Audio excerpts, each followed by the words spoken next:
a legend woven throughout history. He has walked this universe for centuries untold. He has seen stars fall to dust. Where are we going? The most dangerous place in the universe.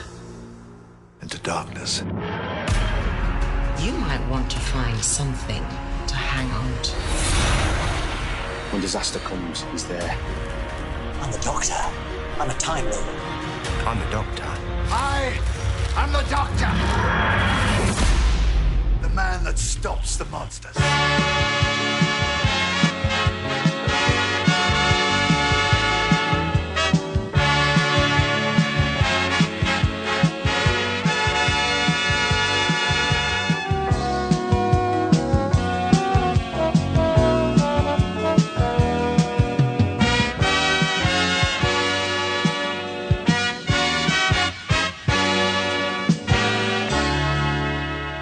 Yes, everybody, yes! Welcome back to another hot episode of a very special podcast.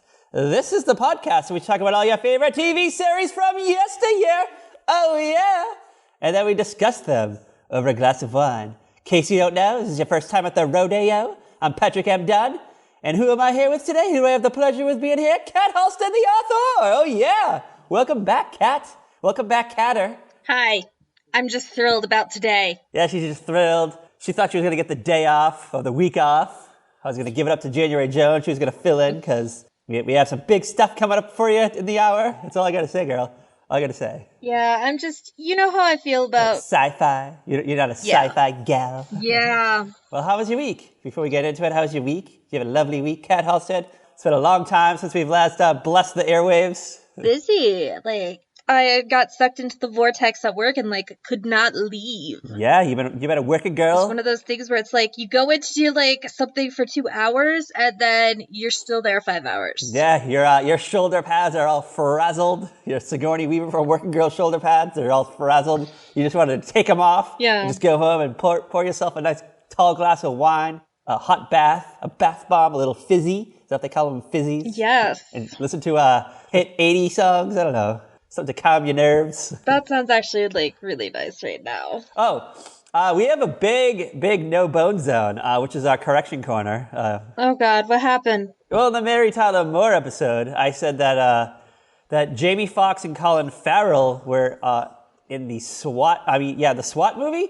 They're actually in the Miami Vice movie. Okay, that makes way more sense because I remember that movie. Yeah, this is why I got confused because Colin Farrell is in SWAT. But he's opposite Samuel L. Jackson, not Jamie Foxx. So. Oh, our Nick Fury. Yeah, shout out to Nick Fury, who's currently with Captain Marvel, I think. Yeah, have you not seen this yet? No. Okay, bitch, what are you doing the rest of the day? I'm not gonna go. I'm 11 fucking Marvel movies behind, girl. I'm not gonna go see fucking. Dude, who cares? I care. You're fine. No, you won't be behind, I promise. Because it takes place before the others. Oh, that's right. It takes place in the 90s. We get to see Lisa Rinna and Kris Kardashian, probably then known as Kris Kardashian.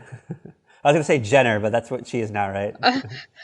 Yeah, you're you don't even know what's going on. See, you could go to Captain Marvel and you'll be fine. You have to go see Captain Marvel. I'm going to go see it again. I'm going to go see it for a third time. Is Lisa Rinna and Kris Kardashian in the movie? No. It was just that weird fucking, internet commercial. And I don't even actually know what you're talking about. You didn't see that? You didn't see that video? It was like a week before Captain Marvel dropped. There was a promo for the movie, and it was Lisa Rinna and Kris Jenner, or probably then Kris Kardashian. It was the 90s, and they were returning the movie back to Blockbuster, and they bump into Captain Marvel. Oh yeah, no, I did not see that. Whoa, you gotta go find it right now. I'm gonna have to go find it after this. I want to spin off of that. I want that world. I want to live in that world, girl. That's gotta be an interesting world. Yeah, so that's our big no bone zone. And I also wanted to comment. In the Mary Tyler Moore episode, we also talked about what we thought might have been a successful retool of a show. Mm-hmm. And we got a tweet from our pal Heather. Heather said that Almost Home is a better retool than the Torkelsons. However, I thought I was talking about successful-wise, not better-wise, I guess. I think Almost Home ran for 2 seasons. No, it's only 13 episodes. No? No, I looked it up. Really? Yeah. I don't even know. You know what? It's one of those shows that's kind of muddled together because Disney Channel aired it constantly for a while. They might have changed the name of the show to Almost Home. And Hold on. I'm going to look this up because now I'm curious. So the Torkelsons was season 1, and then it came back for season 2, and it was called Almost Home. Yeah. And Almost Home was only 13 episodes. But maybe they changed it to Almost Home on the Disney Channel, like all of them? I don't know. No, because it was the Torkelsons and then Almost Home. I don't count it as a successful retooling because it was canceled. Yeah. So I just want to throw that at you, girl. Patrick's a little sassy this morning. Yeah, a little pep in my step. Yeah, I can't even find like an episode list of this show on IMDb. Just go to Wikipedia. It's like right there. Oh, all episodes. There. I can never like find stuff on IMDb anymore. Yeah. Only 13 episodes. Wow. All right. What are we doing today, Cat Hall, said the author? The fuck are we doing today? I don't know how you fucking talked me into this. I don't want to fucking do this. But how did you do this? How did you talk me into this? What are we doing? I am the majority shareholder, for crying out loud. How did you do this to me again? You already made me watch freaking It's a Wonderful Life. Well, which I still don't know how the fuck that happened. You're the one who suggested it. And then you got me to do this. Yeah, what are we doing today? What are we doing today? Okay. We're doing Doctor Who. Hold on. I got something to say to you. What? Never gonna give you up. Never gonna let you down. Never gonna run around and desert you. Never gonna make you cry. Never gonna say goodbye. Never gonna tell a lie and hurt you. Yeah, girl. Yeah, girl. You've been rickrolled. What? What's going on? What? Whoa. April Fools? Question mark? Exclamation point? Oh, yeah. We're not doing Doctor Who. No. Nope, that's never happening. What are we doing today? What are we really doing today, Caudill, said the author? The trick-or? The prank-store? We are diving into the world of Rick Astley. Yeah.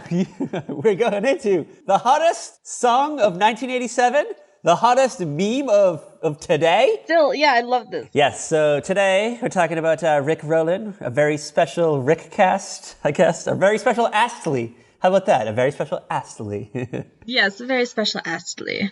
He's British. It still works. So in case you don't know, in case you're new to the internet in the last, week or two, like you just joined the internet, Rick Rowland is a prank and an internet meme involving an unexpected appearance of the music video for the 1987 Rick Astley song, Never Gonna Give You Up. Yep. The meme is a type of bait and switch. Yeah, so we just bait and switched y'all asses using a disguised hyperlink that leads to the music video. The victims, believing they are accessing some kind of unrelated material, are then said to have been Rick-rolled. So like, you think you're going to read a fun article about, stocks and bonds or something, and all of a sudden it's fucking Rick Astley singing to you. And hold on. The trend has extended to disruptive or humorous appearances of the song in other situations, such as a live appearance of Ashley himself in the 2008 Macy's Thanksgiving Day Parade in NYC. Yeah, so. Yes, I looked at that video. That was better than what they were actually going to do. Good for him. Like, I'm like sitting there watching this and like, this is really creepy. Like, this is like,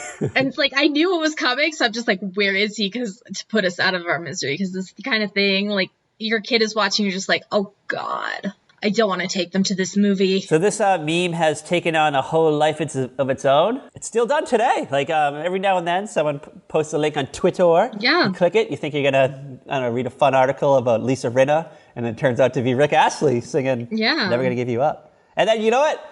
Just gonna throw it up there. Usually when I get Rick rolled, I just watch the whole video because I feel like you have to. Yeah, same. You're just gonna sit down and just breathe it in. I remember like the first time someone Rick rolled me. I don't even remember like what he was trying. Like he told me, he was just like, "Oh yeah, you should check out this thing." I'm like, "Okay."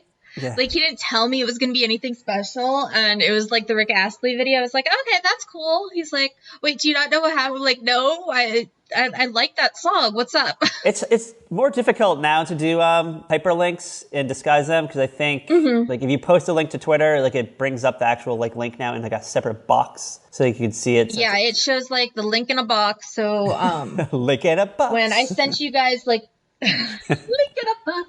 Link in a box. Like last night, I sent you guys that video of the spaghetti trees. Yeah, what the fuck? That's apparently like according to Time Magazine, the #1 greatest prank ever. If you say so. Because it was like on April Fool's Day on the BBC, they aired that news story about how spaghetti was like harvested. Oh yeah, the spaghetti. You know what? And people believed it because it was like 1955 or something. You know what? That's how the Olive Garden was born. It's an actual garden of spaghetti. So shout out to them. All right. You may not know that this song was released in 1987, the actual original "Never Gonna Give You Up." Mm-hmm. You want to go back to that? Want to go back to 1987? Want to go back in the Wayback Machine? Like find out what's going on? Yes, let us hit up that Wayback Machine and check out 1987. All right, I'm really excited about this. I really want to talk about Billboard's year-end Hot 100 singles of the year, 1987. You want to hear them? You want to get into it? Yeah. You ready for number 5? We're going to work our way down. It's going to be a countdown. Yes. The countdown is on. We're going to kick things off with a little band called Starship and their hot hit, Nothing's Gonna Stop Us Now. You know the song? Oh, yes. I love that song. Yes, so Nothing's Gonna Stop Us Now is a song co-written by Albert Hammond, Richard Hewell, and Diane Warren, recorded by the rock band Starship, which is a continuation of Jefferson Starship. However, it went in a new direction, I guess. So Nothing's Gonna Stop Us Now it was the theme to the romantic comedy film Mannequin. Did you know that? Yes. A music video was produced for the song. It shows Mickey Thomas pursuing a mannequin come to life, played by Grace Slick, wrapped around footage from the actual film. Hot stuff. Yes. I think you're going to be excited about number 4. I know you are. You ready for it, girl? You ready? Okay. I just want to dance with somebody. I want to feel the heat from somebody. Yeah, girl, Whitney Houston, I want to dance with somebody who loves me. Is the first single for Whitney Houston's second studio album, Whitney. Guess what, though? Guess what? What? The song received mixed reviews from critics. Did you know that? Ugh, people. Critics said that the musical arrangement was too similar to How Will I Know?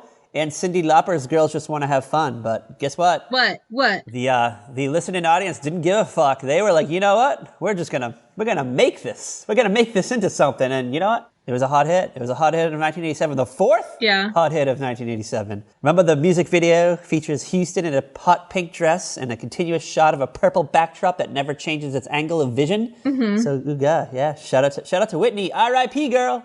R.I.P. Crack is whack. Crack is whack. I miss Whitney Houston. Yeah, Ouija board us. Well, maybe we'll have a seance on Halloween and we'll have her sing this for us. Yes, that's totally what's going to happen, Patrick. Yeah, and then we accidentally summon the demon from your short story, The Spirit Board. Donovan? Yes, Donovan. And then it was so weird because one of my coworkers bought the Spirit Board and read it, and then he's like started trying to talk to me about it. I'm like, I have to walk away. This is too weird for me. Hold on. So did your coworker like the Spirit Board? Yes. I have something to tell you. You sent me the book, like a link, like a PDF of the book like 5 years ago. I have yet to read it. Thanks, bestie. My best friend, everybody. Hold on. Maybe for book club, maybe we'll do a special book club, The Spirit Board. You know, we do keep talking about maybe one day doing like an audio book version of it. Yeah, one day you're going to wake up and I'm going to send you like a link to a WAV file and it's going to be me, a drunk in the middle of the night recording of The Spirit Board. You know, like, I know, I can't wait. It's coming. My God. I've been saying that for like 5 years. I know. It hasn't happened yet, but one day. Tell us in our listener survey if you want a drunk reading of The Spirit Board by Patrick. Yeah. You know what? It's going to be like the year 2057 and you're gonna be like the old lady in Titanic, and instead of the necklace, like the necklace, is you holding on to like a little like micro SD card of me recorded version of The Spirit Board, and you drop it in the ocean. Yeah, Titanic 2. Electric Boogaloo. All right, you ready for the top 3rd hot hit of 1987? Yeah. Gregory Abbott, Shake You Down. Oh yeah, do you know this song? No. I didn't know it by name, but I played it for a hot second, like when I was making the list, and you totally know it. Probably. But Shake You Down is a song by American R&B artist, writer, and producer Gregory Abbott. It was actually released in September 1986 as the lead single from his debut. However, didn't become a hit until a year later. Mm-hmm. It's also featured in the 2007 film Are We Done Yet? Yeah, Are We Done Yet? And there's it has a very memorable music video. It's a scrolling effect of like a single image, just like scrolling from left to right. If you look it up on YouTube later on, you'll totally know it. You'll totally know it. All right. Okay. You ready for the 2nd hottest hit of 1987? Yes. All right. I'm excited about this one. When our gal pals, Heart with Alone. Alone by Heart, huh? You want to hear some hot scoops about this song? Yeah. So this song was actually originally composed by Billy Steinberg and Tom Kelly. It appeared on their 1983 pet project album called I-10. However, a few years later, it was re-recorded by Valerie Stevenson and hold on, John Stamos. Yeah, John Stamos. What? As a tie-in to their to the soundtrack of their short-lived CBS sitcom Dreams. This was in 1984. Do you know CBS sitcom Dreams? No, but if you don't think I'm Googling that right now. It was a show that was only on the air for like 4 episodes. 12 episodes, 7 unaired. This was a show about a fictional rock band that tries to get a recording contract. It starred Jamie Gertz, John Stamos, and Albert Macklin.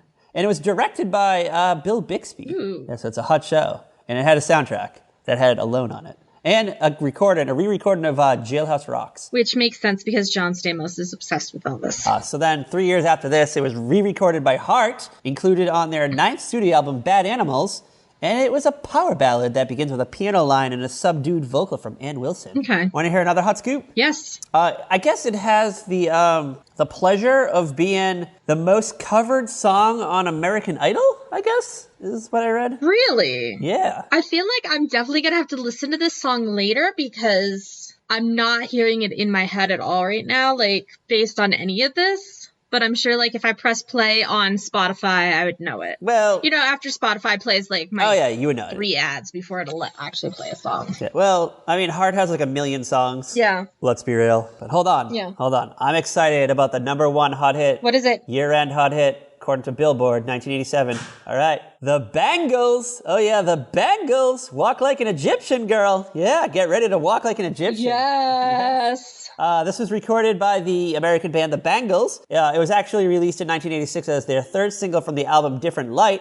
However, it became Billboard's #1 song of 1987. And, the music video for Walk Like an Egyptian was nominated for Best Group Video at the 1987 MTV Video Music Awards. It features both the Bangles performing the song in a concert and scenes of people dancing in poses similar to those depicted in ancient Egypt. Really? There is a very popular scene from the video where they do a close-up of the singer's eyes. It moves from side to side, looking left and right. Yes. Yeah, very, very notable scene. And I believe they use special effects to add Princess Di into the video, the Statue of Liberty, and Libyan dictator Gaddafi. So, ooga.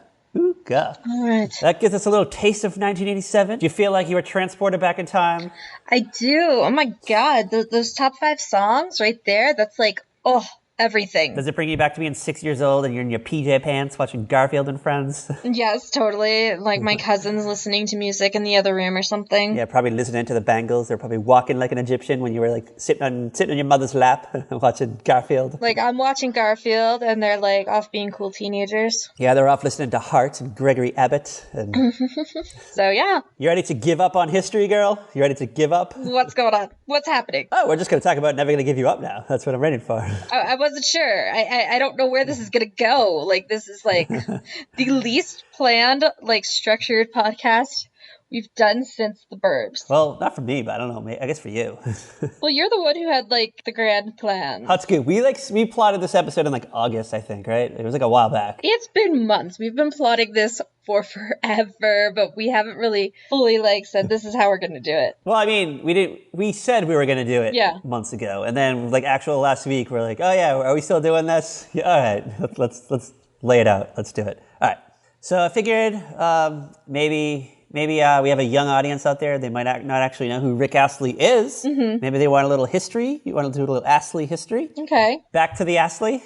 All right. So he was born on the 6th of February, 1966, in England. He's an Englishman. He's a Brit. Yes. And his parents were divorced when he was 5, and he was brought up by his father. However, he remained in close contact with his mom, who lived a few blocks away. Oh, yeah. That's nice. And his musical career started at the age of 10 when he was singing in the local church choir. And during his school days, when he was a little schoolboy, he formed and played the drums in a number of local bands where he met guitarist David Morris. Then he left school at 16, and he was employed during the day as a driver in his father's market garden business. And then at night, he played drums on the Northern Club circuit. So yeah, he he was getting into it, getting into that world. Yeah. Formed a soul band called FBI in 1985 with his pal Morris on guitar. They were big in the area, but then Morris left to concentrate on his career in hairdressing. Why is it always hairdressing? I don't know. Well, it was the 80s. You know, people had that tall hair, that big-ass wild hair, and yeah, someone had to do it. See, I just wake up with hair like that, so I don't know. You don't spray in the Aquanet? Nope. Hold on. My hair just does that naturally. I have a request, Cat Halstead. Yeah. Tomorrow morning when you wake up, fix your hair, leave your hair the way it is, go into your closet, go into your Cher Horowitz-style closet with, like, the moving racks, grab your Sigourney from Working Girl blazer, throw it on, and do yourself a nice, do a hot, Cat the businesswoman picture for us. We'll see what I can do. Yeah, we'll throw it up on the... We'll see if I even remember tomorrow morning. You won't remember. Wait, what if I'm not here tomorrow morning? Because, I don't know, I might not sleep at home tonight. I don't know. Whoa, Kat's going to be out all night. Up late, she's going to be going to the clubs, dancing like an Egyptian, maybe. That may or may not be how I dance at the clubs, so you know. I feel like you got like 3 dance moves. I feel like you could do a good Vogue. Maybe you're a good Voguer. You could do the Egyptian and then the Macarena. I feel like that's like your 3 go-tos, maybe. Yeah, pretty much. Do you walk the dinosaur too? Do you walk the dinosaur? I don't know what that is. Oh, you don't know that? Remember that? You don't remember that? Everybody walk the dinosaur. No. Whoa. I don't remember that. Are you sure that's real? Add it to your list. Are you sure that's not a Mandela effect? No, that's a fucking song, girl. I went to Simpsons trivia one night in Boston, like in 2004, and after Simpsons trivia night ended, it was karaoke, and the girl who worked at the comic book store, yes, a girl comic book store worker, she was like the female embodiment of the comic book guy from The Simpsons. And she sang "Everybody Walk the Dinosaur." The image in my head right now. It was like a novelty song. I can't even. You want to talk about Rick Astley's successes? Yes. All right. So his first single, "When You Gonna," was released as a collaboration with Lisa Carter with a little promotion. It didn't even chart, girl. It didn't even chart at all. Oh, wow. But however, on New Year's Day, 1987, yep, the first day of 1987, he went into the studio. He had a hot idea. He recorded "Never Gonna Give You Up," which was released 8 months later in August. And his Astley's distinctive, rich, deep voice combined with dance pop made the song an immediate success, spending 5 weeks, yes, 5 whole weeks at the top of the British charts and beginning the year's highest selling single. The song also became a worldwide #1 hit, topping the charts in 24 other countries, including the US, Australia, and West Germany. Ooga. Ooga. Yes, because this was the time when we still had East and West Germany. Oh my God. Yes, we have 2 Germanys. As we said, the music video for the song has become the basis for the Rick Roll and internet meme. It's mainly known as the Rick Roll song. I guess that's how the young people know it. Yes. And it's considered Astley's signature song. And I'm just going to throw this out there. It's the only song I know. Oh, I'm sure, like, I could play you some other Rick Astley songs, and you know them. So. Especially, like, Together Forever. So you actually do know another song, so. Yeah. You want to get into the history of Rick Rollin'? You want to, Yeah, let's talk, like, where did this crazy meme start? All right. So the song's eventual internet popularity may be traced back to a 2005 episode of It's Always Sunny in Philadelphia, in the Charlie Has Cancer episode, in which the song is used quite prominently. Okay. It's played a few times. And then, I guess that sparked, like, sudden reinterest in the song. So it was on the forefront of everyone's mind. Mm-hmm. So then it was reported to have begun as a variant of an earlier prank from the image board 4chan, known as Duck Rollin'. The director of the site, who went by the name Moot, started replacing occurrences of the word egg on the site with the word duck. So when the word egg roll was turned into duck roll, other users started changing innocent-looking links going somewhere, such as to a specific picture or news item, to redirect readers to a thread or site containing an edited picture of a duck with wheels. And they called it duck rolled. Yeah. The first known instance of a Rick roll occurred in 2007 on 4chan's video game board, where a link to the Rick Astley video was claimed to be a mirror of the first trailer for Grand Theft Auto 4. So you go to watch, like, some thugs beat up some hookers and steal cars, and instead you get this music video. Yeah, that's what happened. That's what happened. And a whole year later, the practice had spread beyond 4chan, and became an internet phenomenon, eventually attracting coverage in the mainstream media. Okay. An April 2008 poll by Survey USA estimated that at least 18 million American adults have been rickrolled. It's a lot of people, girl. I mean, to be fair, it's one, easy, obviously. Two, it's kind of harmless. Like, no one gets hurt.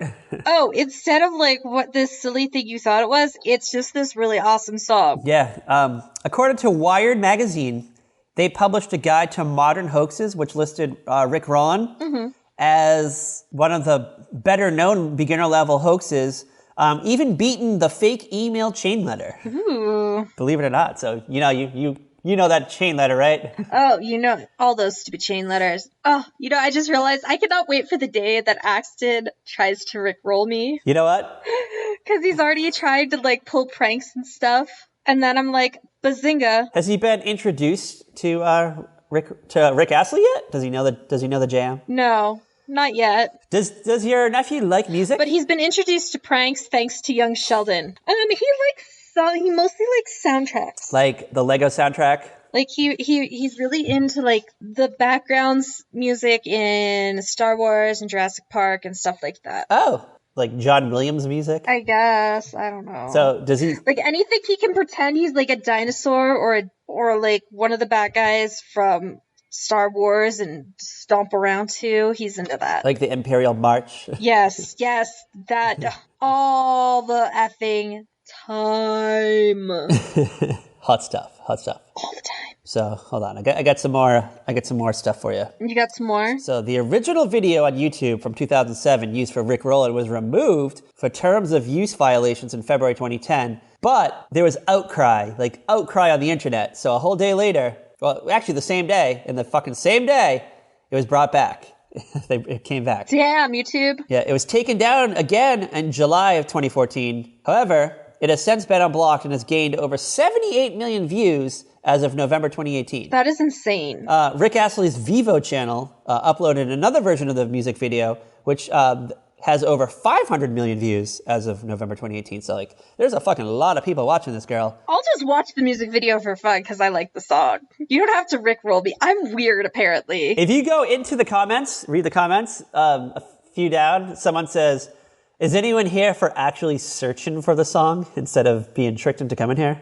And I was like, yeah, actually I was here today. Do you want to hear about the effects of Astley in reaction? Yes, let's hear. What happened? How did this change his life? So, in a March 2008 interview, Astley said that he found the Rickrolling of Scientology to be hilarious. I guess someone, they started posting links to Scientology and it was the Rickroll video. Yes. He also said that he will try not to capitalize on the Rickroll phenomenon with a new record and a remix of his own, but that he would be happy to have other artists remix it. Overall, he's not troubled by the phenomenon. He states that he finds it bizarre and funny, and that his only concern is that his daughter doesn't get embarrassed about it. Yeah. Here's a young man in 1987. He's probably in his early 20s. His outfit, that little like blue, fucking baby blue, like, yeah. I don't know what to call it. Looks like a fucking romper or something. I don't know what the fuck it is. I mean, 80s fashions were just ridiculous. So imagine, it's flash forward like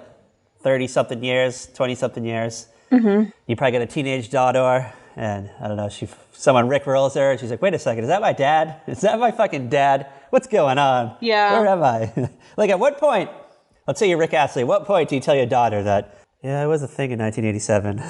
Yeah, and you know that, like, prank everybody plays? That's me. Yeah. In 2008, November 2008, Rick Astley was nominated for Best Act Ever at the MTV European Music Awards after the online nomination form was flooded with votes.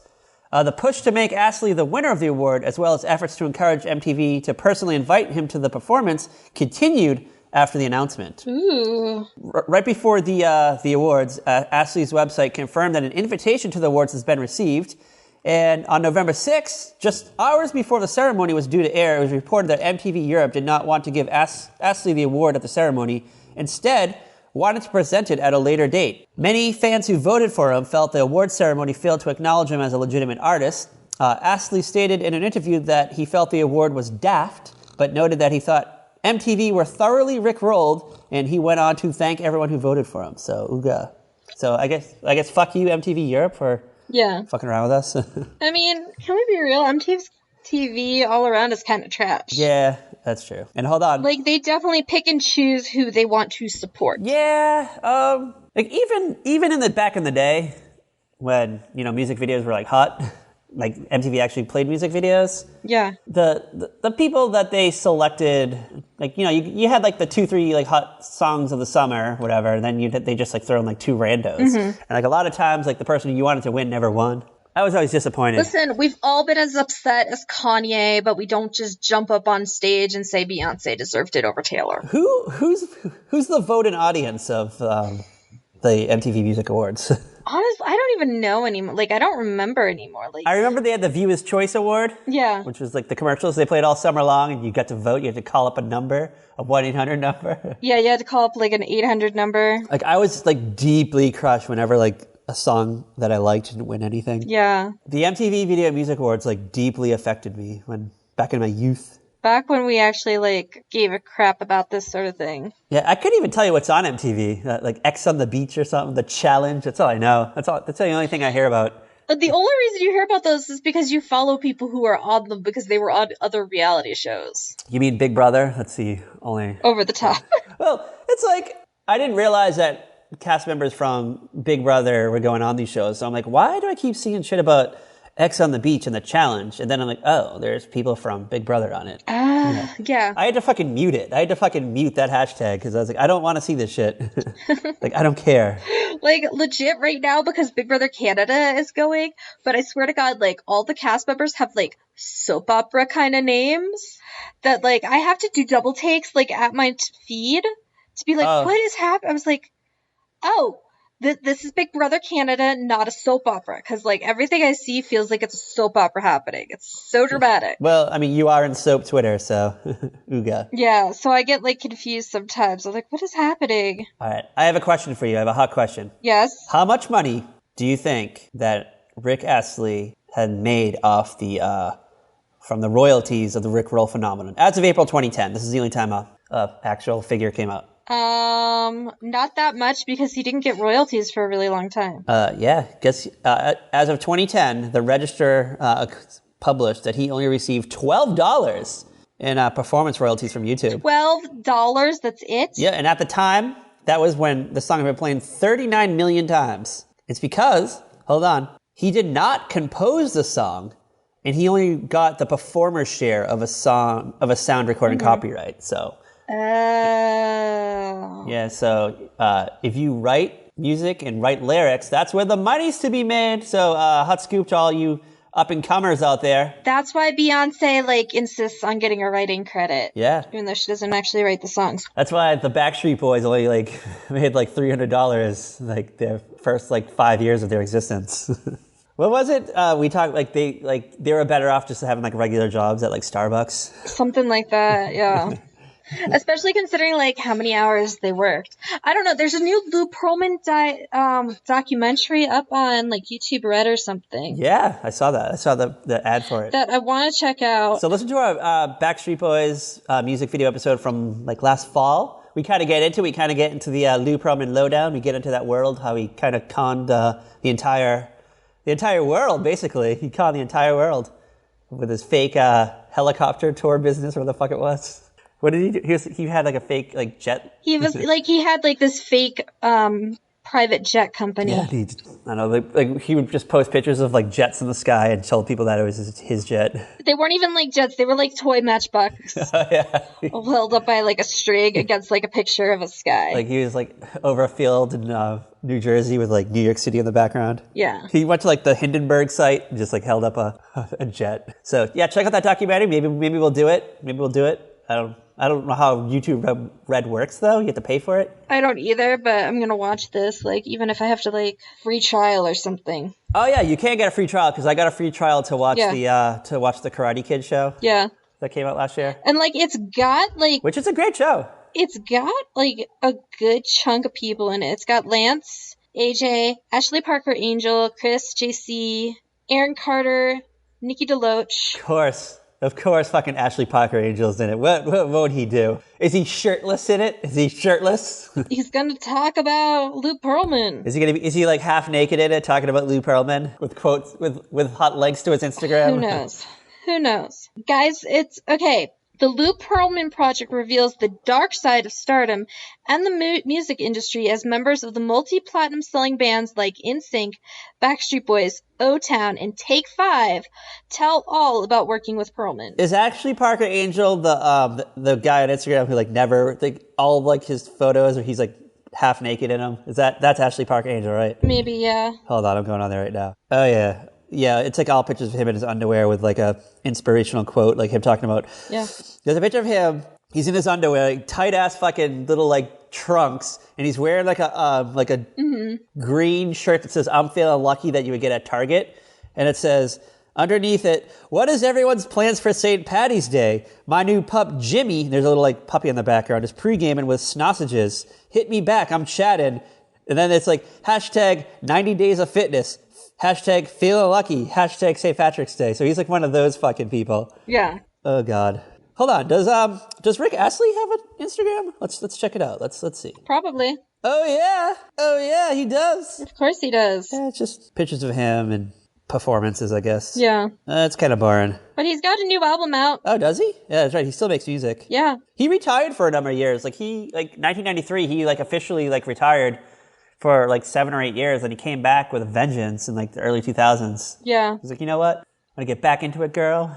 Tired of being just a stay-at-home dad, I guess. Boy needed to make money. Boy had bills to pay. He had some mouths to feed. Have you heard his version of Uptown Funk? The Bruno Mars song? Yeah. Is it Bruno Mars? Bruno Mars and who's that guy? The Mark Ronson guy? Yeah. No. Is it any good? Yeah, it's actually really good. I kind of prefer it. Is it live or is it like a recording? It's like a live performance. Was it on like The Voice or something, or one of those like weird TV shows? Something like that, maybe. No, it's from a concert. I think he's done it. He's done it since like that first one, but like there's a bunch of videos of him doing it on YouTube. Rick Astley, to me, I think of him as like one of those persons that like you in your mind you feel like his career is dead, but he has this like bustling like European career that's still going strong. South America kind of thing. Yeah, like it's there's a lot of like one-hit wonders that they had like 1 or 2 songs in the US that were hot. I don't know, you're on Spotify one day, you see they have like 12 other albums that have come out over the years, and you're like, who is buying these? Yeah, you're like, wait. Who the fuck? It's like you go on Spotify because you just want to play Belinda Carlisle's greatest hits. Do you find out she has like 10 other albums? Yeah, like she has has been steadily releasing albums like every year or two for the last 30 years. I mean, not that many, but like she had like a French album. She's got a few compilations. She has a new album from 2017. I'm that kind of person that, you know, like let's say you have a really great album and then you have like you subsequently release like a shitty album. Mm-hmm. Like I'm done with you. Like I'm done. I don't go back to see like how you try to improve yourself. Yeah. Oh my God. That's how I feel about like Britney Spears. Like, you know, she like her first like 3 albums are great, and then she had like a bunch of shitty albums. And then like people are like, oh, in 2016 she had a great album. Like, nope, like I'm done. Like I can't go back. I can't do it. Sorry. How many albums do you think Jennifer Love Hewitt has? Oh, she's got like 10. 3. 3? At least according to Spotify. That's it? One from 95, one from 96, and one from 2002.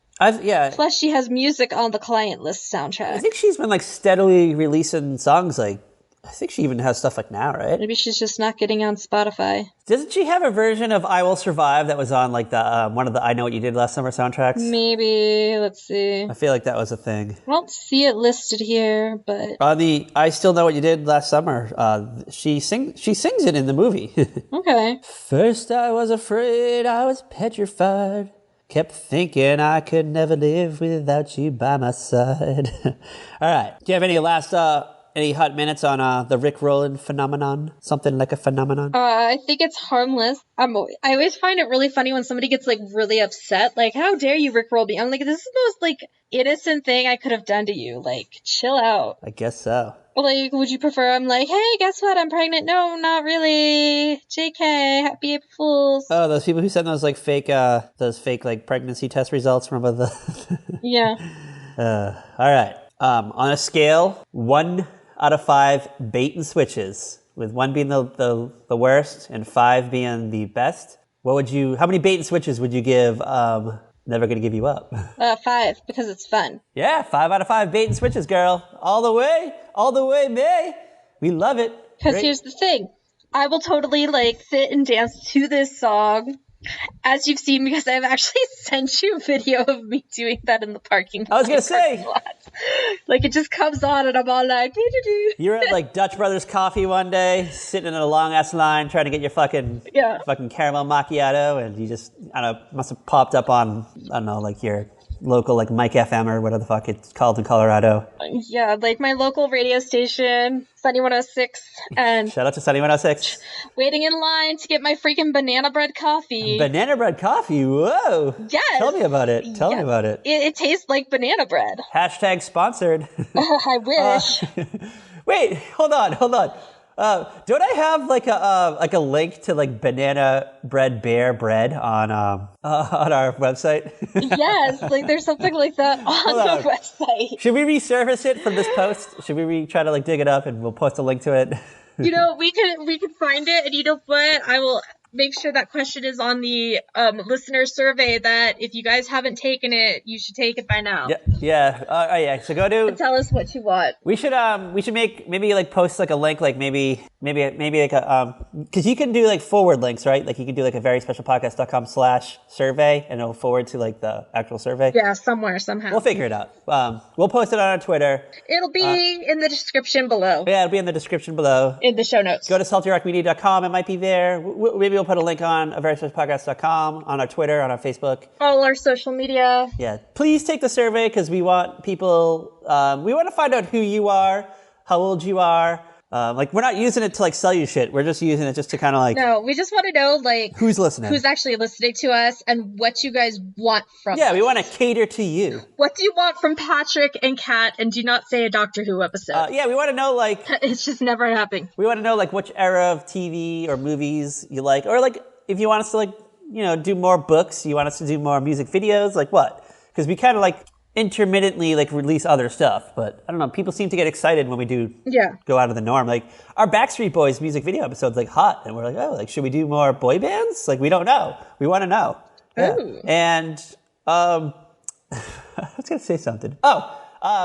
Should we bring back the recipes? Because when we first started the podcast, we had we wanted to like post recipes for some weird reason. I don't know why. Yeah, I don't remember what. Like, dude, that is like 5 mindsets, like 5 lifetimes ago, it feels like. Yeah, we post like every episode we wanted to have like a tie-in recipe that was somehow related to the show we were doing. Oh my god, vampire pie.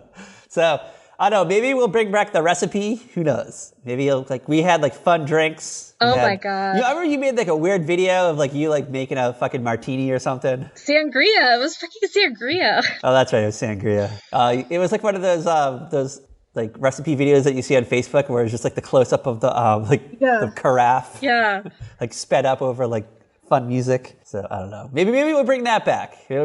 Maybe. I'm excited about next week. Yes, so am I. I'm really excited about next week. We've definitely talked about doing this like here and there over the years. We said like, one day we're going to do this. I didn't imagine it was going to take 145 episodes to get here. It's finally happening. We're going back to the early fucking days. Yes. Yeah, the way, way early days of television. We're going back to like the first legitimate hit of television. It's still on, like reruns. Like somewhere in the world this is playing right now. It's probably playing in a nursing home right now. You can find it everywhere. The star of the show, she's gone on to do like a million other sitcoms, weird TV specials. Like you can go on Amazon and find like weird television specials from the like 70s starring her and like other celebrities. Mm-hmm. There's a weird version of her and Gary Coleman for some reason. I don't know. You have to find that special. Oh my gosh. Yes, us. What are we doing, girl? Where are we going? We are doing the OG Gal Pal. Yeah. I Love Lucy. Yeah, the OG, old-timey gal pal, Lucille Ball. Shout out to her. We're going back to I Love Lucy before she had like full-on smoker's voice. We're going back to the early days. Yeah. And I don't know, we have so many to pick from. I feel like we could just do like 20 episodes just on I Love Lucy. But I don't know. Like, what should we do? Yeah. Should we do the one where they have a seance? I don't even know. Should we do the one where they have a seance? I mean, I don't even know. There's so many we could do. Should we do the one where... I feel like everybody's going to say the Chocolate Factory, and we can't do the Chocolate Factory. factory because everybody always talks about the chocolate. Yeah, could we do the one where Lucy thinks Ricky's trying to kill her? Can we do that one? I don't, maybe. Can we do the one where they go to California for like 6, but that's like a whole like series of episodes though. Yeah, that's a whole series of episodes, but we could maybe do one of those where she meets one of the famous people. Yeah, well, there's a really like fun one where like she's like in the middle of the country, like they're like on the road trip. Yeah. And they're like, I don't know, like Kansas or something, and they have to like stay at this like weird hotel. There's also a fun one where she gets a new car, where she gets a car, she gets her license. Oh, yeah. There's a one, what's that, Vegetamite or whatever it is? That's a... Oh my god. That's another... Vegemedia. I can't even pronounce it right now. I can only pronounce it if I like hear it 25 million times right before I have to say it. There's one where she actually sings at Ricky's nightclub. Yes. So there's so many, so I don't know. We'll figure it out. We'll find one. We'll definitely find one. But hold on, you do have... All right, so I Love Lucy was... And most of her other sitcoms were notably on the Tiffany network on CBS. But in the 70s, she moved over to NBC. So you got to find this special. It's fucking wild. So it's like Lucy goes to NBC, and it's like her first like NBC special. Fucking Johnny Carson's in it. Gary Coleman's in it because I think he was like hot on Different Strokes around this time. Yeah, probably. And where can you follow us, girl? Where can you follow Wild Adventures? You can follow us on Twitter at Very Podcast. You can follow us on Facebook, Instagram, Tumblr at A Very Special Podcast. Do not accept imitations. Yeah. You can find us on YouTube, Spotify. Just search Very Special Podcast, veryspecialpodcast.com, saltyrockmedia.com. As always, girl. Bye. Watch the skies for a TARDIS that's not there because you've been Rickrolled.